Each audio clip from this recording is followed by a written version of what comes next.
자, 현재 시간 1월 15일 월요일 11시 52분. 많이 피곤해 보이시네요, 깜지씨.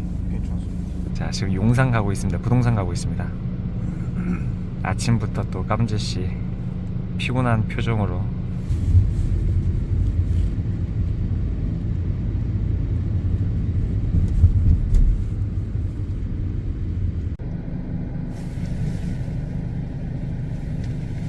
깜제 저기 안 가게 조심하고. 네.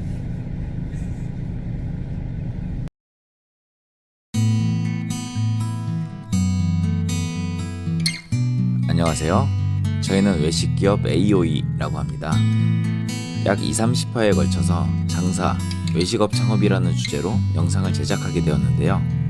저희가 어떤 매장을 기획하는 단계에서부터 매장을 오픈해서 운영해 나가는 모든 과정을 영상으로 담아보려고 합니다. 물론 잘 안돼서 망할 수도 있고요. 잘해서 성공할 수도 있을 거예요. 다만 창업을 준비하시는 분들께서 이 영상을 보시고 많은 도움이 되셨으면 좋겠습니다. 그럼 시작해 볼게요.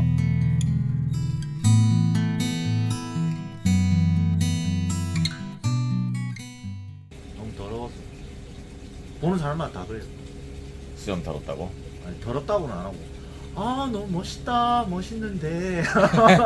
정리를 조금 하면.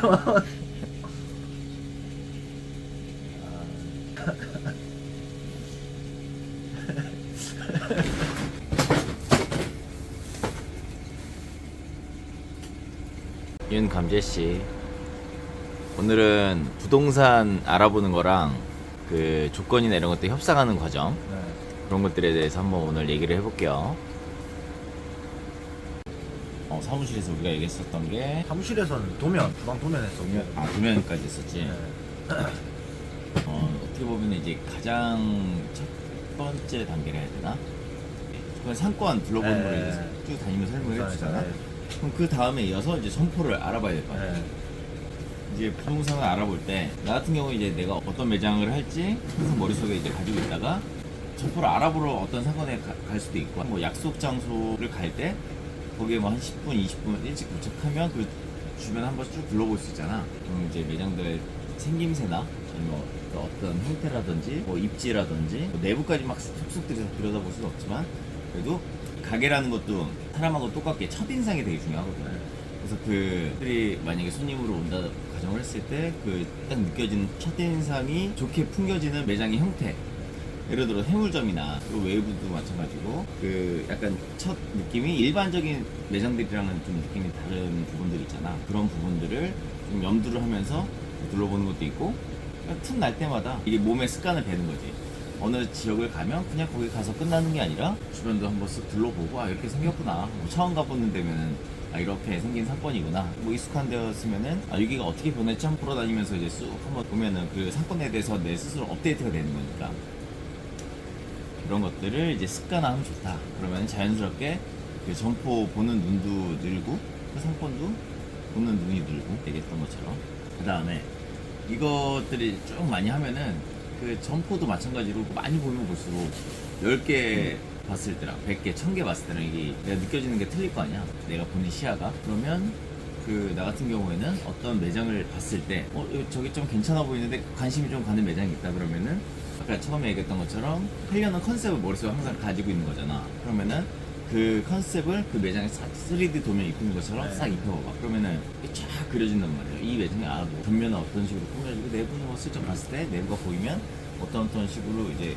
그러니까 머릿속으로 상상의 그 3D 도면을 네. 막 그리는 거야. 이게 이제 익숙해지면은 어떤 매장을 봐도 매장 형태에 맞게 그걸 딱 그려볼 수가 있거든. 그랬을 때 어떤 느낌이 나올까 이제 미리 상상을 해보는 거지. 이 스킬을 딱 장착을 하면은 그 점포를 볼 때마다 어떤 식으로 좀 표현을 해봐야겠다, 이런 것들이 되게 새로운 시야에서 많이 이제 보이는 부분들이 있으니까, 뭐 예를 들어서 여기 웨이브처럼 마당 공간이 있는데 이런 스킬이 없었으면 처음에 이 마당을 어떻게 활용할지 막 그 생각하는데 한참 걸릴 수도 있는데, 아니면은 장점으로 승화할 수 있는 부분들을 캐치를 못해서 다른 매장을 뭐 다시 알아본다든지 그랬을 수도 있겠지. 많이 다녀봐야 되겠네. 그치. 많이 그러니까- 다녀보고 봐야 되겠네. 그러니까 숙달시키는 게 제일 중요한 것 같아. 뭐 상권을 보는 거든 점포를 보는 거든, 뭐 인테리어 디자인에서 하는 것도 마찬가지고. 자, 그 다음에 그 괜찮아 보이는 점포 가 보이면 3D를 한번 입혀보고 막 상상을 해본다 그랬잖아. 그런 과정들을 통해서 매장이 마음에 들어. 이 매장 괜찮을 것 같아. 이제 판단이 되면 컨택을 해서 계약까지 이제 진행을 해봐야 될 거 아니야? 네. 그러면은 그 점포를 작업하는 케이스가 때는 이제 뭐 두 가지로 나눈다고 했을 때 하나는 A라는 점포가 마음에 들어. 그러면은 첫 번째가 직접 컨택하는 거. 임대인이랑. 그치. 직접 컨택하는 게 예를 들어서 돌아다니다가 뭐 빈 점포 같은 경우는 임대문이나 이런 식으로 그죠. 좀 네. 연락처가 붙어있는 경우가 있어. 이게 제일 쉬운 케이스지. 네. 그럼 바로 전화해가지고 뭐 부동산일 수도 있고 아니면 임대인이 직접 네. 그 걸어놓는 경우도 있거든. 그럼 전화해서 아 이거 임대문이 보고 연락드렸는데 뭐 조건이 어떻게 되냐, 뭐 보증금 얼마에, 뭐 월세 얼마에, 뭐 몇 평이 이런 거 얘기해주겠지. 그런 정도의 이제 정보만 얻고 그렇게 하는 이제 방법이 있고, 그다음에 운영 중인 매장일 수도 있잖아. 근데 이런 경우는 이제 권리금을 생각을 하긴 해야지. 근데 만약에 뭐 지금 우리가 뭐 무권리 매장 이렇게 해서 보고 있지만 나중에 정말 메인에 들어가고 싶다, 아니면은 뭐 매장 모양이라든가 이런 것들이 너무 이쁘다든지 이 매장을 꼭 하고 싶다 그러면은 이것도 마찬가지로 직접 컨택을 하거나 뭐 이번은 부동산을 통해서 작업을 해달라고 할 수도 있겠지. 권리금이란 게 정확하게 뭐예요? 그러니까 가게도 마찬가지로 돈을 주고 사고 파는 거잖아. 그죠. 그러니까 뭐 쉽게 표현하면 우리가 중고차, 네가 만약에 뭐 2년 탄 차가 있어. 5천만 원 주고 샀어. 차는 시세가 그래도 막 되게 잘 돼 있으니까 시세에 맞게 팔 수 있는데 네 개인 상황에 따라서 5천만 원짜리 차를 시세가 4,500이지만 이거를 빨리 팔고 싶어서 3천원에 내놓을 수도 있는 거잖아. 네. 그러면은 더 바로 팔리겠지. 네. 그거랑 마찬가지로 권리라는 것도 A라는 사람이 이 매장을 뭐 보증금 5천에 무권리로 들어갔지만 시설이나 인테리어 했을 거 아니야. 그게 막 1억이 들어갔으면 1억 5천이 들어간 매장이잖아. 근데 그 사람이 뭐 하다가 장사가 잘 됐어. 뭐 순이익이 달달이 1,000만 원씩 나와. 용어 나누는 게 뭐 바닥 권리, 뭐 영업 권리, 시설 권리, 뭐 이렇게 막 세분하게 나누는 방법이 있는데 나는 이런 것도 다 이제 집어치우고, 그래서 얼마 주면 팔 거냐. 어쨌든 나는 얼마를 줄 수 있고 상대방은 얼마를 받기를 원하고, 그거를 이제 협의를 해가지고 그 접점을 찾아서 그 맞는 권리금을 주는 형태로 보면 되거든. 쉽게 말하면은 그러니까 권리금의 정의가 뭐예요? 자기가 이 매장에 대한 권리를 권리. 주장을 하는 거예요, 그냥. 그치. 내가 얼마를 그러니까 어떻게 보면 브랜드를 그냥 이름을 파는 거잖아요. 쉽게 아니에요? 말하면 이거야. 내가 이 매장 오픈하는데 1억 5천 들었어, 보증금까지. 그러니까 뭐 보증금 빼고 내가 1억 들었어. 네. 근데 나한테 나 지금 장사도 잘 되고 있는데 네가 이 매장 가지고 싶어? 이 매장에서 장사하고 싶어? 나한테 1억 5천 줘. 그거에 대한 권리를 주장을 하는 그치. 거예요. 1억 5천 주고 사든가 네가. 내가 1억 5천 주면 팔게. 아니면은 뭐 2억 주면 팔게. 아니면은 내가 뭐 개인 상황이 빨리 팔아야 된다, 아니면은 뭐 장사가 안 된다든지 빨리 털고 나가고 싶다, 그러면 나 1억 들었지만 5천만 원만 주고 이거 사가라, 아니면 뭐 1,000만 원만 주고 사가라. 이거는 내 마음인 거지. 그러니까 보증금이랑 권리는 다른 개념이고, 그치. 보증금은 보증금은 임대인한테 가는 임대인한테 거고, 가는 거고, 권리금은 권리금은 임차인. 그러니까 그 하고 있는 사람한테 그치. 가는 거고. 그래서 권리금 제도가 사실은 전 세계에서 우리나라밖에 없다고 하잖아. 그러니까 그러니까 나도 물론 내가 사업을 하면서 들어보긴 했지. 권리금. 근데 내가 그냥 지금 생각했을 때 권리금의 정의는 그냥 나 이만큼 받고 싶어, 주세요. 그치. 거든. 그러니까 내 기본적인 내 마인드에서는 그냥 만약에 해물점이다. 그러면 해물점이라는 이름값이 이 정도다. 그러니까 그걸 달라. 그러니까 이제 뭐 말이 권리금이지, 사실은 기업도 매출표나 뭐 이익이나 이런 것들 따져가지고 기업 가치를 평가를 하잖아. 그거에 사실 권리금이거든. 이 매장도 가장 작은 범위로 이제 봤을 때 매장도 그런 식으로 이제 그게 기업 가치가 되고, 그걸 이제 권리금으로 얘기를 하는 거지. 근데 이제 막 우리나라에 밖에 없다 권리금이, 이제 그런 건데 내 생각에는, 개인적인 생각에 이런 바닥 권리나 뭐 이런 바닥 권리나. 그 예를 들어 용산 메인이나 네. 아니면 뭐 이름, 명동 메인이나 이름값. 강남 메인이나 위치값. 위치에 따라서 네. 그냥 이 바닥에는 기본적으로 아까 부동산에서도 잠깐 얘기했었잖아. 뭐 저기는 뭐 1억 이상 깔고 네, 들어가는 네, 자리다. 그렇게 이제 사람들이 통상적으로 이 상권에, 이 라인에 들어오려면은 그래도 뭐 바닥 권리 1억은 줘야지. 그러니까 보증금 같은 개념으로 막 생각을 하는데, 나는 사실 뭐 부정하는 사람이긴 하거든. 어쨌든 그런 거를 이제 바닥 권리. 그러면은 빈 매장일수록, 매장이 영업을 안 하는 매장일수록 권리금이 적을 가능성이 높겠네요. 없다고 봐야지. 네. 권리금이 있는 경우도 있는데 마찬가지로 없거나 그게 바닥 권리를 요구하는 거야. 어떻게 보면 공실이야. 그러니까. 공실인데 영업 권리도 없고 그죠. 시설 권리가 있을 리가 없잖아. 네, 공실인데. 공실이니까. 마찬가지로 영업을 하지 않고 매출이 발생이 되는 곳이 아닌데 이것도 있다는 게 말이 안 되고. 근데 그런 자리에 권리금을 부른다. 뭐 5천이든 1억이든 뭐 1,000만 원이든 500이든 그걸 바닥 권리라고 보는 거지. 여기도 우리 지금 용산의 한 자리도 처음에 권리 3천 불렀잖아. 네. 공실인데 바닥 권리 달라 이거지. 근데 우리는 못 주겠다. 그래서 그 부분들을 이제 조율을 해서 권리금 없이 들어가는 조건으로 뭐 임대료 조금 이제 조율을 해서 이런 식으로 협의를 해서 들어간 거지. 알겠습니다. 그래서 바닥 권리는 이제 그렇게 되는 거고, 뭐 구분을 해서 이제 설명을 해주자면 얘기 나온 김에 영업 권리는 예를 들어서 한 달에 우리 얼마 매장이 판다. 한 달에 뭐 네. 5천을 팔든 1억을 팔아. 그럼 뭐 수익이 월에 1,000만 원, 2,000만 원씩 순수익이 남는다. 네. 그럼 이거를 뭐 연으로 계산하는 게 사실 뭐 알아보면 다 틀려. 네. 기준 잡는 게 뭐 1년으로 그 수익에 대한 1년치를 계산하는 사람도 있고 2년치를 계산하는 사람도 있고 뭐 3년치를 계산하는 사람도 있는데, 기업 같은 경우에는 뭐 5년, 10년, 20년 이렇게 잡기도 해. 그러니까 뭐 연 수익의 뭐 10배, 20배 이런 식으로 이제 기업 가치를 평가를 하는 경우도 있거든. 그러니까 그런 형태를 영업 권리라고 이제 본다 하면은 이해가 좀 쉽게 되지 않을까. 시설 권리는 말 그대로 인테리어 한 거. 네. 뭐 기물이 있다든지, 그치. 뭐 주방에 어, 어. 뭐 세팅이 돼 있다든지, 그치. 수도, 뭐 전기 뭐 다 포함이겠네요. 그래서 이런 식으로 세분화해서 나누긴 하는데, 그러니까 우리 기준에서는 왜 이거를 크게 생각을 안 하냐. 이게 아니, 바닥 권리는 아까 얘기했던 것대로 우리가 부정하고 인정 안 하는 부분이기 때문에 네. 그렇게 하고, 영업 권리는 우리가 어차피 새로 해서 들어가는 거기 때문에 네. 이거 상관없지. 네. 뭐 거기서 지금 음, 1억을 시설도 팔고 있든 똑같은 7천을 팔고 있든 뭐 2억을 팔고 있든 우리랑은 상관없는 얘기잖아. 그죠. 우리가 그 자리가 필요한 거지 그 영업 그런 거를 그죠. 똑같이 네. 할 게 아니기 때문에, 그래서 요거는 우리랑 상관없는 얘기고, 시설도 마찬가지지. 물론 뭐 냉장고라든가 뭐 이런 것들이나 뭐 쓸만한 게 있을 네. 수도 있어. 근데 그런 걸 가지고 시설 권리를 뭐 몇천만 원 네. 부른다? 그럼 새로 사는 게 낫지. 그죠. 우리 입장에서는. 차라리. 그래서 이것도 우리는 인정 안 한다. 뭐 안 본다. 처음 하는 사람들이면은 자기가 모르니까 음. 아 뭐 그렇게 해도 되겠다 생각을 하지만, 저희 같은 경우는 어쨌든 해봤던 매장들이 많고 하니까 굳이 그래서 우리는 이제 항상 생각할 때 요거를 뭐 이렇게 세분화 안 하고 그냥 권리 권리로. 하나로만 이제 보는 거고, 이거를 더 단순하게 표현하면은 얼마 원에 네. 얼마 줄래 이렇게 얼마 주면 팔래 네. 이런 식으로 이제 간단하게 협의를 하는 거야. 그러니까 중고 당근 거래 해봤잖아. 당근 거래해서 네가 물건 10,000원짜리 물건을 파는데 그쪽에서 8,000원에 주세요. 안 됩니다. 9,000원에 드릴게요. 바로 사갈 거면 뭐 9,000원에 드릴게요. 이런 식으로 뭐 얘기를 하잖아. 똑같아. 권리도 만약 거기서 1억 건물을 가지고 불렀어. 한다. 그 자리에 가지고 하는 거거든. 네. 자리에 대한 영업권이 뭐 어떻게 보면 1억을 불렀어 권리금을. 우리는 안 된다. 3천만 원에 주세요. 뭐 무슨 소리냐 뭐 난리 칠 수 있겠지. 그러면은 뭐 8,000원 받아야 된다. 네. 아 못합니다. 5,000원까지 드릴게요.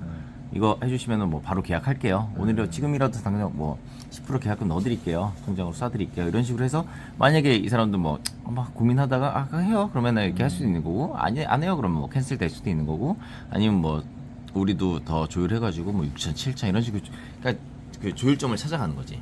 이런 모든 과정이 이게 협상 단계인 거고, 권리금 협상도 마찬가지로 이따가 뭐 어차피 협상하는 거를 얘기할 거지만, 그 임대 조건 협의하는 것도 똑같아. 네. 그거를 먼저 얘기를 하면은, 아까 컨셉을 항상 머릿속에 품고 한다고 했잖아. 네. 마찬가지로 그 내가 항상 그 내가 하려는 매장에 대한 임대 조건이나 이런 것들을 머릿속에 항상 담고 다녀. 네. 나는 개인적으로는 보통 보증금을 3,000에서 5,000. 네. 왜냐면 보증금은 묶여 있는 돈이기 때문에 사실 많이 주고 싶은 생각은 없거든. 그다음에 임대료는 한 300 정도 내외. 그다음에 평수 15에서 20평. 그다음에 야장이나 뭐 옥상이나 이래서 부가적으로 쓸 수 있는 네. 공간이 있는 것들을 선호하고, 그다음에 1층. 그렇죠. 중요하죠. 이런 식으로 내가 하려는 매장에 선호하는 조건 그냥 항상 머리에 딱 심고 다녀. 그 다음에 아까처럼 부동산을 알아보다가 괜찮은 점포가 있어. 문의를 했어. 그럼 조건이 올 거 아니야. 근데 거기는 권리가 1억이래. 임대료 500이래. 평수는 20평인데 있어. 있어. 맞아. 그러면 이제 내가 계산을 해봐야지. 하는 거죠. 그래서 뭐 처음에는 우리는 이거 뭐 3,000을 해달라. 뭐 이거 뭐 350에 해달라. 이건 뭐 바꿀 수 없는 거니까. 이런 식으로 조율을 해보는 거지. 뭐 1억인데 3,000 던지면 뭐 말도 안 된다 그러겠지. 근데 해줄 수도 있는 거잖아. 그죠. 그러니까 일단 던져보고 한번 협의를 해줘라. 우리는 왜 이유에 대해서 한번 설명을 해주고. 그래서 그럼 그쪽에서도 뭐 임대인이다 아니면 부동산을 통해서 하든 피드백이 오겠지. 아 했는데 8천까지나 해준다고 한다. 아 우리는 안 된다. 최대 할 수 있는 게 5천이다. 이런 식으로 그 조율하는 거지. 아까 권리금 협상하는 것처럼 마찬가지로. 어디서 들었던 것 같아요. 저도 그러니까 협상을 하는 과정에서 그 임대인이랑 이야기를 잘 하는 게 도움이 많이 된다. 그래서 뭐 내가 뭘 하려고 하는지 막 설명을 하는 것도 이런 걸 낮추는데 도움 될 수 있다. 뭐 그렇지. 우리가 무슨 매장을 해서 어떤 매출을 낼 거고 그러므로 뭐 건물의 가격이 상승한다든지 그런 경우도 있지. 그런 것도 많이 들은 그러니까 것 같아요. 진짜 그런 케이스도 있어. 그 내가 건물을 가지고 있는데 나는 뭐 장사에 대한 스킬이나 이런 것들을 몰라. 거의 임대인이 거의 대부분 그렇거든. 네.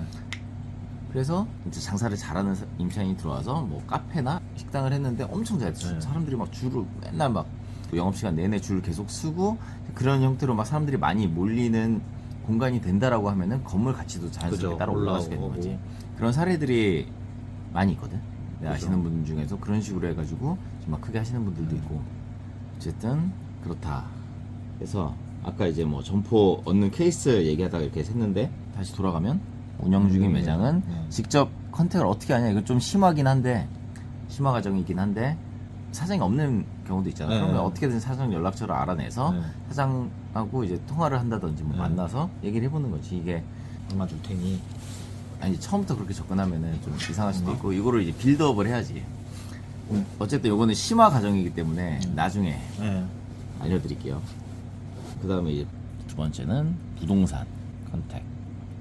이것도 예를 들어 돌아다니다가 마음에 드는 자리가 있어. 근데 연락처도 없고 뭐 아무것도 뭐 작업할 수 있는 그 네. 거리가 안 보여. 알아볼 수 있는 정보가 없으면은 그 근처 부동산이나 아니면 내가 뭐 그쪽에 몇 번 갔던 부동산이 있으면은 거기 가서 그 자리를 찝어주는 거지. 네. 이 자리 좀 나와 있냐, 조건이 네. 어떻게 되냐, 아니면은 작업 좀 해달라. 그런 식으로 요청을 할 수도 있는 거고, 그것도 마찬가지로 피드백이 오겠지. 뭐 작업이 되는 물건이다, 아니면 안 되는 물건이다. 카타부터 얘기가 나오겠지. 그런 식으로 내가 매장을 찝어서 그 작업을 요청하는 방법이 있고, 아니면은 뭐 거기 처음 간 곳이라든지 앞만 둘러봐도 뭐 점포를 못 찾겠어. 눈에 들어온 게 없었어. 그러면은 상권은 좋다는 가정하에 부동산에 들어가서 그 뭐 좋은 물건 있는지, 우리가 용산한 것처럼 네. 좋은 물건 있는지 그 부동산에 문의를 하는 거지. 아까처럼 우리는 이런 조건에 그 매장을 찾고 있다. 그러면 이제 키워드 딱딱딱딱 던져주면은 거기서도 이제 캐치를 해서 자기가 가지고 있는 매물 중에 괜찮은 것들을 이제 생각나는 게 있으면 알려주겠지. 그래서 조건 들어보고 부동산 가면 지도가 다 있으니까 지도에 찝어주는 위치도 다 파악해본 다음에 괜찮겠다 싶은 매장들을 직접 가보는 거지. 부동산과 같이 가든지 아니면은 따로 가보든지. 어쨌든 이런 식의 부동산을 얻는 방법이 있는데, 부동산을 통해서 거래를 하면은 부동산 중개 수수료가 발생이 되잖아. 보통 그냥 단순하게 계산했을 때 한 달 월세 정도 생각을 하면 돼. 예를 들어서 뭐 월세가 300만 원이다. 그러면은 뭐 부동산 수수료 계산하는 방법이 있는데 그 또 설명하려면 시간이 길어지니까 단순하게 그냥 한 달치 월세 계산하면은 대충 맞다. 이렇게 생각하면 되고, 근데 나는 그 중개 수수료를 주더라도 부동산 통해서 계약을 하는 게 더 좋다고 생각하는데, 왜 그러냐면은 일단 하자가 발생이 됐을 때 중개할 수 있는 역할을 또 해줄 거고, 그 다음에 부동산 자체에서 보험을 드는 게 있어. 이런 그 중개 하자가 발생이 됐을 때 최대 1억인가 2억 정도까지는 이제 그 보험이 되는 보험 증서를 주거든, 계약하면은.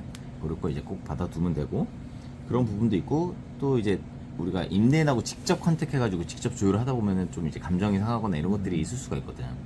그랬을 때 감정에 따라서 가면은 될 것도 잘 안 되는 경우도 발생이 될 수도 있고, 그래서 이런 부분들을 좀 중간에서 완충 역할도 하고 중재를 해줄 수 있는 그런 사람이 있는 게 좋다. 부동산이 사실 뭐 모르는 사람이 봤을 때는 뭐 그냥 되게 쉽게 돈 번다 이렇게 또 느껴질 수도 있겠지만, 왜냐면은 그냥 점포 소개해주고 그 계약시켜주고 이렇게 하고 수수료 막 몇백만 원씩 받아가니까. 근데 사실은 또 안에서 또 들여다보면 그 물건 작업하는 과정이나 그 사람들하고 계속 조율하는 과정이나, 어쨌든 그 사람들도 그런 일련의 과정들을 통해서 어쨌든 그 매물을 확보를 해서 중개를 해주는 거기 때문에 그거에 대한 이제 수수료를 주는 거다 생각해보면 될 것 같고, 협상은 아까 얘기했던 거대로 그래서 이제 협상할 때 그 의사 표현을 좀 확실하게 해주는 게 좋은 게, 아까 얘기했던 이런 조건을 우리가 제시를 해서 만약에 뭐 조건을 받았는데 조율을 많이 해야 돼. 그랬을 때 항상 이제 내가 뭐 그냥 떠보려고 알아보는 게 아니라 이거를 조건이 맞으면 진짜 계약금을 바로 오늘이라도 쏠 수 있다. 네. 그 의사표시를 확실하게 해줘야 되거든. 네. 그래야 부동산에서도 아, 이 사람이 진짜 할 사람이구나. 그것들이 이제 판단이 됐을 때 좀 더 적극적으로 푸시를 해볼 수도 있는 거고, 그리고 우리도 마찬가지로 진짜 할 생각으로 알아보는 거니까 그죠. 조건이 됐을 때 진짜 할 생각으로 자신감 있게 그 의사를 표시를 해야 되고, 또 반대로 이게 조건이 조율이 안 됐을 때는 과감하게 과감하게 오히려 포기할 수 있는 것도, 네. 그 마인드도 가지고 있어야 돼. 그렇게 해야 100%까지 아니더라도 내가 원하는 조건대로 좀 최대한 끌어낼 수 있는 확률이 높아지지 않나 이렇게 보는 거지. 자리는 많고 어쨌든 그렇습니다. 궁금하신 거 질문 주세요. 아까 했습니다. 뭐 보증금이나 이런 조율하는 거는 어쨌든 그 사람의 역량이라고 생각하기 때문에 또 어떤 부동산을 가는지도 중요할 것 같고, 예, 물론 어느 정도 또 운이 작용하겠지만, 왜냐면 모든 부동산을 내가 아 여기는 어떤 사람이고 뭐 어떤 거에 전문적으로 하고, 뭐 상가가 전문인 사람들도 있고 오피스텔이나 뭐 원룸인 전문인 사람들도 있고 그러니까 그래서 얼굴은 또 왜 찍으신가 그냥 하면 되지. 혼자 만약에 상가를 구하라고 하면은 할 수 있겠어? 할 수는 있지. 그러니까 일련의 과정들을 뭐 이런 어느 기본적인 정도는 해보지는 않았지만 어떻게 한다라는 거는 머릿속에 들고는 있었으니까, 뭐 권리금도 아까 말했던 것처럼 내가 아예 몰라서 질문을 한 게 아니라 이제 어느 정도 아예 모르면 안 되니까 이런 거를 이제 뭐 만약에 뭐 다음 가게도 그렇고 그 다음 가게도 그렇고 알아야 되니까, 그래서 이제 나보다는 다 더 잘 알고 계시는 두 분한테 물어본 거고, 그래서 어느 정도 내가 개념이 정리가 안 돼 있으면 안 되잖아요. 그러니까 일단 권리금이라는 그 말은 많이 항상 누구나 많이 들을 거야. 이런 권리금 저런 권리금. 근데 그게 어떤 느낌인지도 정확히 몰랐고 하니까, 근데 아 이제 이런 느낌이구나. 그러니까 만약에 내가 다음 매장을 해야 된다 그러면 뭐 회사에서 뭐 이렇게 해봐라 라고 한다면은 할 수는 있을 것 같아요. 어느 상권에 이제 돌아다니면서 상권 보는 법도, 근데 그거는 대표님 말하신 것처럼 계속 돌아봐야 될 것 같아요. 저가 뭐 서울에 올라온 지 얼마 되지도 않았고 어떤 사건에 어떤 사람들 어떤 나이대의 사람들이 몇 시부터 몇 시까지 돌아다니는지도 모르니까 이제 거기 가서 많이 앉아 있어 봐야 되겠죠. 뭐 요새는 근데 인스타나 뭐 유튜브 보면 하플 다 나오니까 그런 데 가서 보는 거죠. 앉아가지고 이 시간대에는 이런 나이대 손님들이 이만큼씩 이 무리를 지어서 오는구나, 그런 느낌. 뭐 2명 단위가 많구나, 4명 단위가 많구나, 아니면은 여기는 뭐 회식을 하러 많이 온다더라. 그러면서 또 가게 뭐 테이블 짜는 것도 다 달라질 거고, 그래서 평수도 달라질 거고. 근데 어느 정도 저희는 평수가 머릿속에 나와 있는 게 있으니까 그런 거를 전제로 컨셉을 먼저 짜서, 아까 대표님 말씀하신 것처럼 원하는 컨셉을 먼저 머리에 담아 놓고 그 다음에 매장을 보면 어느 정도 이제 입혀지니까 3D가, 그러면은 보고 아 여기는 뭐를 어떻게 해서 놓으면 되겠다 이번에 하면서 많이 배울 것 같아요. 이제 주방이 들어오는 것도 제가 직접 볼 거고, 테이블 세팅이나 뭐 가게 세팅하는 것도 직접 다 할 거기 때문에 그런 거를 해보면은 금방 하지 않을까요? 저는 그렇게 머리가 안 좋지는 않았어요. 직접 그 매장 세팅을 다 본다고 했죠. 봐야죠. 그러면은 하루에 2시간 자야 될 수도 있는데 괜찮아요? 스케줄 빼주시면 안 돼요. 아니 그 각오가 안 돼 있네. 가구가 안 돼 있다니. 그러면 다른 매장에 집중을 못 하잖아요. 각오가 안 돼 있네. 가구는 하면은 자, 하죠. 말씀하세요. 또 그렇게 아니 반강압적으로 그 사람을 아니, 여기 이렇게 강압적이 증거 아니지. 영상을 만지고 니 이랬네 저랬네 하시면은 강압적이 아니라 그 아니 본인이 아, 본인이 성장하기 해야죠. 위해서 예, 그 해야죠. 해야죠, 그죠? 해야죠. 그러면은 하루에 잠을 2시간을 자든 3시. 그 예전에 우리 그래, 뭐. 김대견 대표는 그 웨이브 531 와인바 준비할 때 현장 누구는 이랬네 저랬네 하지 마시고 현장 근무 다 내가 좀 미안한 게 많아요. 10시간 현장 근무 시키고 새벽 5시까지 눈 뻘개가지고 너무 하시네. 피스타치오 까고 있었어. 그런 것도 다 감내해야 그래야 감제가 되지. 맞습니다. 그리고 협상은 부동산 협상하는 거는 마침 집 알아봐야 되잖아. 네. 그 연습한다 생각하고 요거를 염두를 하면서 물론 예. 약간 다른 부분이 있긴 하지만 아니요, 저는 아까도 얘기했다시피 그 똑같은 사람한테 해보고 싶기도 했고, 근데 저도 이제 제가 요새 그 최근에가 아니고 항상 부동산 구할 때는 그거 했어요. 아 저 이거에 이거 주세요. 이런 조건이요. 그래서 특히나 근데 그러니까 뭐 집은 워낙 많으니까 상가보다는 많으니까 그래서 선택지가 많았는데 이번에는 그래도 저도 돈도 좀 아껴야 되고 보증금을 굳이 많이 줄 필요도 없고 그래서 저는 아까 뭐 6, 70 이야기했는데 그 정도까지 생각 없고요. 솔직히 반지하 잘 알아보니까 좀맨한 데는 45, 40도 있더라고요. 좀 노후가 됐지만 근데 뭐 그런 걸로 또 해볼 수 있을 것 같아요. 또 그만큼 또 낮게 거래하면은 월세 낮고 보증금 낮으면 중개 수수료도 낮잖아요. 그렇지. 그러니까 저는 굉장히 아깝더라고요 그게. 그래서 제가 뭐 집 난장 부리는 것도 아니고 항상 조용히 있다 잠만 자다가 1년 동안 그렇게 있다 나오는. 리아가 난장거렸지. 그러니까 뭐 그건 다 고쳐주고 간다. 네, 뭐. 알겠습니다. 뭐 오늘은 여기까지 하고 오늘도 또 많이 배웠네. 네, 많이 배웠죠. 하루하루 본인의 성장을 체감하고 있습니까? 뭐 생각하는 게 조금 달라지긴 하죠 이제 느낌이. 자 이제 2시니까 다들 출근하러 가세요. 네, 갑시다. 출동. 갑시다. 스윗. 뿅.